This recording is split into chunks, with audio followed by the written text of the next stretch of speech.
I'm offended. A visibly angry Chicago police superintendent says it, quote, pissed everybody off in the police department when they discovered a possible motive for Empire actor Jussie Smollett's allegedly fabricated attack. Superintendent Eddie Johnson says Smollett did it because he was dissatisfied with his salary, that he took advantage of the pain and anger of racism to promote his career. Bogus police reports cause real harm. They do harm to every legitimate victim who's in need of support by police and investigators, as well as the citizens of this city. Smollett's lawyers promise an aggressive defense against the charge. But if Smollett did stage the attack, he wouldn't be the first. In September 2015, authorities in Fox Lake, Illinois, initially thought police officer Joe Gliniewicz had chased 3 suspects into a remote area and was shot by them. He was found dead with a gunshot wound to his chest.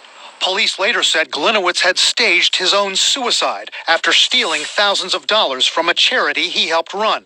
Experts say covering up their own crimes is sometimes a powerful motive for people who stage attacks on themselves. I think that when somebody is guilty of a crime, they stop thinking in rational ways. Guilt, shame, these are powerful emotions. And emotion and rational thought often oppose one another.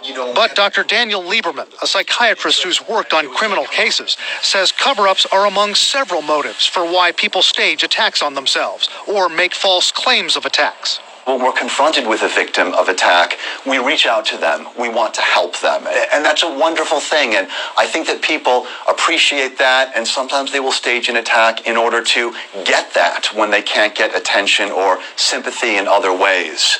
Lieberman says that dynamic may have been at play in 2014 when a woman identified only as Jackie claimed she'd been raped and beaten by several men at a fraternity house at the University of Virginia.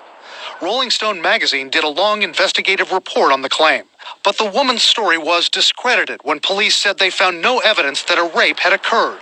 Still, she continued to stand by her account. But sometimes, experts say, the motives for false claims become more aggressive than a simple desire for attention or sympathy.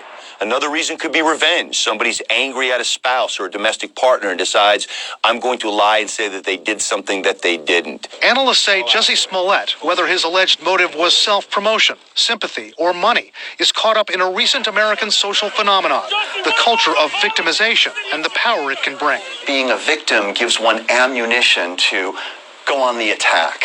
And whether or not that's a constructive way to do politics, I think is a very important question.